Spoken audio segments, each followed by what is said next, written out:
Assalamualaikum warahmatullahi wabarakatuh. Puji syukur kehadirat Allah Subhanahu wa taala karena berkat rahmat dan hidayah sehingga kita sempat hadir pada kegiatan kita kali ini.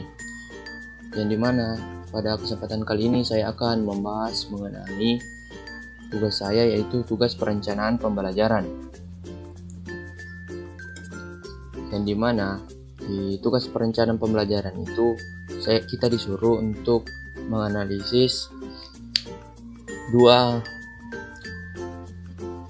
perencanaan pembelajaran, yang dimana itu ada tiga, yaitu ada kondisi pembelajaran dan tujuan dan karakter pembelajaran, karakteristik pembelajaran, dan kendala karakteristik pembelajaran. Yang kedua ada yang namanya metode pembelajaran, yang dimana di dalam metode pembelajaran ini kita mencari strategi pembelajaran, yang dimana ada strategi mikro dan strategi makro, dan pengolahan dan pengorganisasian pembelajaran.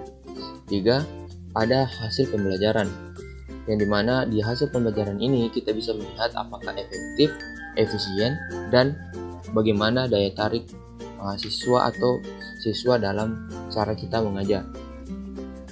Jadi di sini saya mengambil contoh perencanaan pembelajaran mengenai materi luas segitiga dan persegi. Nah, sebelum saya lanjut, perkenalkan, nama saya Muhammad Idris dengan NIM 202020 3884 202020. Nah, yang pertama yaitu kondisinya, yang dimana pertama tujuan dan karakteristik isi bidang studi. Nah, di sini saya ambil yaitu luas segitiga dan persegi, yang dimana dengan mempelajari luas segitiga dan persegi diharapkan siswa mampu memahami konsep segitiga dan persegi. Siswa mampu mencari luas segitiga dan persegi, dapat menyelesaikan suatu masalah yang berkaitan dengan segitiga dan persegi, serta meningkatkan minat siswa dalam mempelajari materi ini. Segitiga dan persegi merupakan bangun datar. Segitiga dan persegi dapat dikenali melalui sifat dan bentuknya. Keduanya merupakan sebuah bangun yang sudah dikenal siswa sejak duduk di bangku sekolah dasar. Bentuk dari kedua bangun tersebut juga sangat mudah dikenali. Segitiga juga mempunyai tiga sisi. Yang pertama, tiga sisi dan tiga sudut. Sedangkan persegi memiliki empat sisi yang sama panjang dan 4 buah titik sudut dengan besar masing-masing sudutnya adalah 90 derajat. Nah, kemudian yang kedua, kendala dari karakteristik bidang studi. Nah, kendalanya yang di sini yaitu kendalanya dalam mempelajari segitiga adalah siswa belum bisa memahami konsep segitiga dengan baik, dan siswa lebih menghafalkan materi dan rumus, tetapi tidak memahami konsep dengan jelas. Nah, kendala atau kesalahan yang didapat dari pembelajaran segi 4 adalah siswa tidak konsisten dalam memahami dan mempelajari definisi dari segi 4. Ketiga, karakteristik siswa.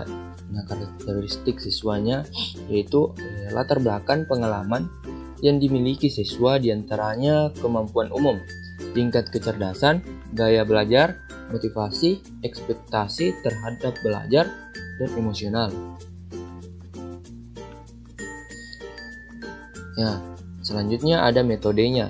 Nah, metode ada strategi pengorganisasian pembelajaran. Yang pertama, strategi yang saya ambil di sini adalah strategi mikro. Strategi mikro dilakukan untuk satu kali pertemuan pembelajaran pada materi luas segitiga dan persegi. Dapat dilakukan strategi pembelajaran pemecahan masalah. Kenapa saya mengambil strategi mikro? Karena di strategi mikro itu yang saya dapat adalah dia membahas tentang teori. Jadi dia membahas bagaimana cara pemahaman konsep untuk siswanya. Nah, kedua, strategi penyampaian. Strategi penyampaian pada materi luas segitiga dan persegi dilakukan dengan cara berikut. Yang pertama, menjelaskan terlebih dahulu apa itu segitiga dan persegi. 2. menjelaskan karakteristik kedua bangun datar tersebut. 3. Memberikan contoh menghitung luas segitiga dan persegi. D. Memberikan suatu permasalahan yang berkaitan dengan luas segitiga dan persegi. Nah, strategi pengolahan pembelajaran. Strategi atau tahapan yang akan dilakukan dalam pemecahan masalah materi segitiga dan segi 4 adalah sebagai berikut. Yang pertama ada memahami soal atau memahami permasalahan. Yang kedua, memilih perencana penyelesaian.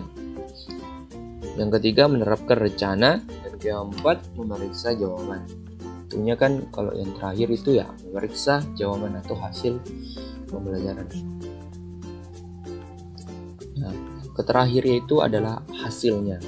Nah, keefektivitasan. Yang pertama, siswa dapat memahami definisi segitiga dan persegi. 2. Siswa mampu mencari luas segitiga dan segi 4. 3. Siswa mampu menyelesaikan suatu masalah yang berkaitan dengan luas segitiga dan persegi. Nah, keefisienan. Nah, di sini keefisienannya yaitu waktu yang dibutuhkan dalam pembelajaran materi luas segitiga dan persegi adalah satu kali pertemuan. Dan daya tariknya yaitu sebagai sebagian besar siswa memiliki daya tarik dan sangat bersemangat dalam mempelajari materi luas segitiga atau sangat berantusias dalam mempelajari materi luas segitiga dan persegi. Ya, mungkin sekian dari saya. Bila ada kurang mohon dimaafkan. Wallahu muwaffiq ila aqwamit thoriq. Assalamualaikum warahmatullahi wabarakatuh.